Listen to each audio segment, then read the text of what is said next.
Olá! Hoje vamos mergulhar num conceito que, olha, move o mundo, mas que muitas vezes passa batido: a confiança.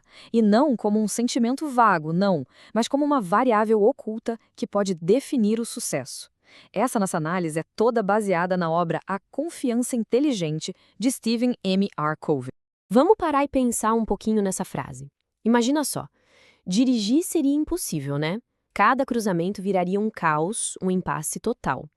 Essa analogia do Thomas Friedman é perfeita, porque mostra como a confiança é, na verdade, o alicerce de tudo o que a gente faz, até das coisas mais simples do dia a dia.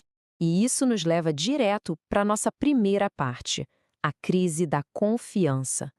Aqui, a gente se depara com o que o Covey chama de o grande paradoxo. Parece estranho, mas é isso.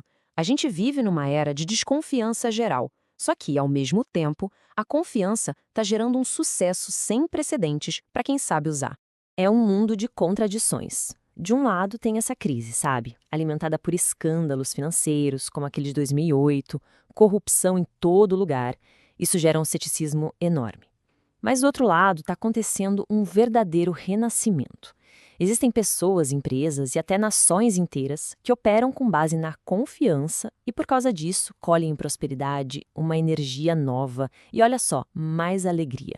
É um contraste gritante que define a nossa época. Então, qual é o custo real dessa desconfiança toda? Ele tem nome: é o imposto da confiança. E não é um imposto que o governo cobra. É um custo real, um custo invisível que a gente paga em tudo. Pensa só, mais burocracia, contratos gigantescos, checar tudo 2, 3 vezes, um monte de regulação. Tudo isso existe porque a confiança é baixa. E o resultado? Tudo fica mais lento e mais caro. E para quem acha que esse imposto é só uma ideia, uma teoria, olha esse exemplo concreto. É chocante.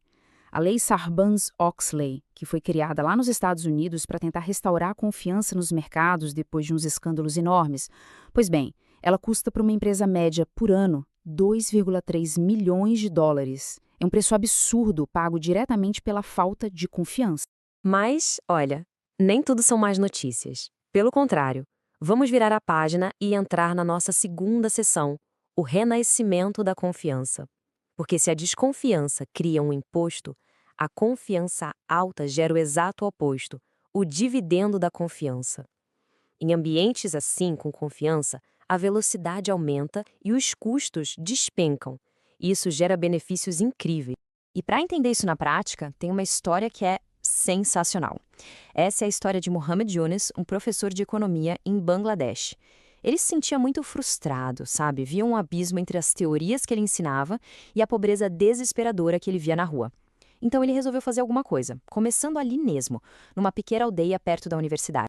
O que o Yunus descobriu foi um ciclo de pobreza terrível, de verdade. Mulheres pegavam empréstimos minúsculos, coisa de 22 centavos de dólar, de agiotas, para comprar matéria-prima, tipo bambu. Aí elas ralavam o dia inteiro fazendo um banquinho, só que eram obrigadas a vender de volta para o mesmo agiota. E o lucro no fim do dia? Apenas 2 centavos. Elas estavam literalmente presas nesse sistema. Aí o Yunus fez algo radical. Ele pegou dinheiro do próprio bolso e emprestou para 42 dessas mulheres, simplesmente confiando que elas iam pagar de volta. Essa atitude cresceu e se tornou o Grameen Bank, um banco de microcrédito. E o resultado? Uma taxa de pagamento dos empréstimos de, pasmem, 98%. Um número que desafiou toda a lógica do sistema bancário tradicional. E quando a gente coloca os dois modelos lado a lado, a diferença é gritante. Os bancos tradicionais, eles partem do princípio da desconfiança, exigem contratos super complexos e, mesmo assim, a taxa de inadimplência é maior. Já o Grameen Bank parte da confiança. Ele assume que as pessoas são honestas e o resultado é espetacularmente melhor. Isso mostra o poder que existe na escolha de acreditar. Ok, mas e no mundo das empresas? Como é que isso funciona na prática? É o que a gente vai ver agora, com alguns exemplos rápidos e bem impactantes de companhias que construíram verdadeiros impérios com base na confiança inteligente. Vamos começar com essa frase do Tony Hsieh, o saudoso CEO da Zappos. Nós não temos roteiros porque confiamos que nossos funcionários usarão o bom senso. É preciso parar para pensar no que isso significa de verdade. Em vez de controlar cada palavra, eles capacitam, eles dão autonomia. Essa frase, sozinha, resume a filosofia que transformou uma lojinha online de sapatos num gigante do atendimento ao cliente. E essa filosofia não fica só no papel, não. Na Zappos, o pessoal do atendimento não tem limite de tempo na ligação.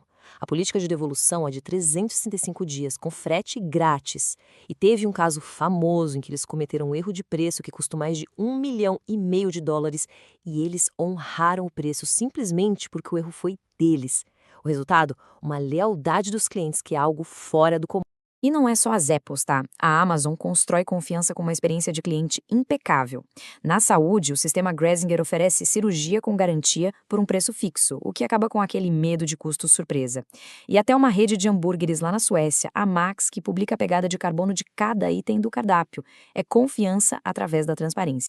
E agora, na nossa última parte, vamos levar essa ideia para um outro nível. Vamos ver como esse mesmo princípio da confiança pode transformar uma nação inteira e, ao mesmo tempo, pode começar pela decisão de uma única pessoa. No fim dos anos 90, a Colômbia era vista como um dos lugares mais perigosos do mundo. Mas aí, uma mudança começou. Prefeitos como Antanas Mocos, em Bogotá, focaram em construir confiança. Trocaram viaturas por policiais de bicicleta que conversavam com os moradores. E em uma década, a transformação foi inacreditável. O número de sequestros caiu 88%, atos de terrorismo 84% e o turismo explodiu. A confiança reconstruiu um país. E de uma nação inteira, a gente vai para um único indivíduo. Oscar Morales, um eletricista que estava de saco cheio da violência das Farc, foi lá e criou uma página no Facebook. Foi uma atitude de muita coragem, que expôs a identidade dele. E em um dia, 4.000 pessoas entraram. Um mês depois, 12 milhões de pessoas estavam protestando no mundo todo. A voz de uma pessoa, que foi amplificada pela confiança de muitas outras, ajudou a desmantelar um grupo terrorista. A grande lição aqui, no fundo, é essa. A mudança, esse renascimento da confiança, não é algo que vem de cima para baixo, sabe? Não começa com grandes instituições ou governos. Começa com a escolha e a ação de cada um. De pessoas como Mohamed Yunus e Oscar Morales. E para fechar, nada melhor do que uma reflexão do mestre Warren Buffett. Dinheiro a gente pode perder e até recuperar, mas a reputação, que nada mais é do que a manifestação da confiança, essa, uma vez que se perde, é quase impossível de restaurar. É o nosso ativo mais valioso. E assim, a gente termina com essa pergunta que é para todo mundo refletir. O que vimos hoje mostra que a confiança não é só uma virtude bonita, é um multiplicador de resultados, um motor de mudança. É uma escolha consciente, com consequências muito reais que cada um de nós precisa fazer. A questão que fica é: qual será essa escolha? Obrigada por assistir até aqui esse vídeo. Para adquirir este livro, clique no link que está na descrição. Se você gostou desse vídeo, dê um like, se inscreva e ative o sininho para ser avisado de mais vídeos.